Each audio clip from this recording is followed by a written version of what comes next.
Yes, mga kaibigan ko, nagsasarado ako sa tindahan ko noon is mga around 10, 11 ng gabi. Bakla, umiiyak-iyak talaga ako kasi nga nai-stress ako. Iniisip ko na naman na meron akong natitirang mga item sa ngayong araw na kinukuha ko doon sa my marketplace. Sobrang marami pa rin ang natitira. And of course, alam ko naman na kinabukasan ay mapapanis, mangangasim at posibleng itatapon ko na naman ito. Sobrang sayang sa totoo lang. But ang sa akin lang is gusto ko lang talaga na bago yung tinitinda ko hindi maasim para hindi naman ako mapagalitan ng aking mga customers. And yung amo ko before is walang pakialam. So ngayon, umiiyak talaga ako dahil kasi nga sa bawat bilang ko, oh my god, naisip ko sayang naman ito, itatapon ko na naman ito bukas.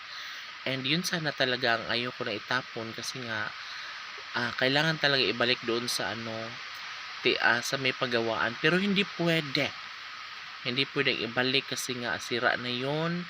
And bakit pa i-recycle, sira na nga, di ba? Nakakasira na yun ng health sa tao. And yes,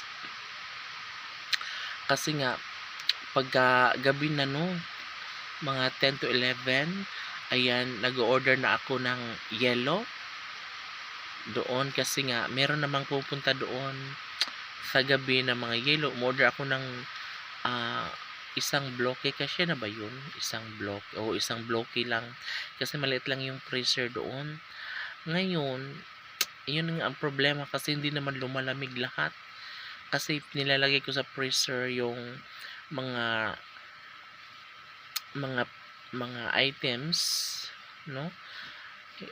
Sa gitna hindi siya naaabot ng yelo. Oo, hindi siya malamig, kumbaga nasisira talaga siya. Ayun, so uuwi na ako ng bahay. Makakarating ako ng bahay, guys, mga 12 na. So sobrang pagod talaga ako, sobrang pagod kasi nakauwi na ako ng bahay alas 12 na ng madaling araw. Tapos matutulog ako. Tapos alas 3 ng madaling araw gigising. So ilan lang? Sa dalawa, tatlo, 3 hours lang ang tulog ko.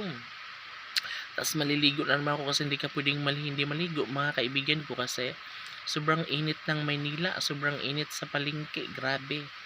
So ngayon napipilitan ako maligo ng madaling araw. Oh my god, yun talaga ang pinakamahirap. And ayun, same process na naman.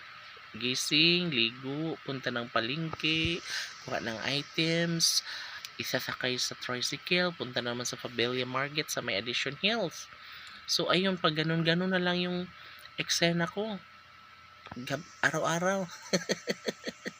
Sobrang nakaka-stress, kunti lang yung tulog ko, sobrang nakakapagod, walang benepisyo. Oh my god, bakit ako nagtitiis?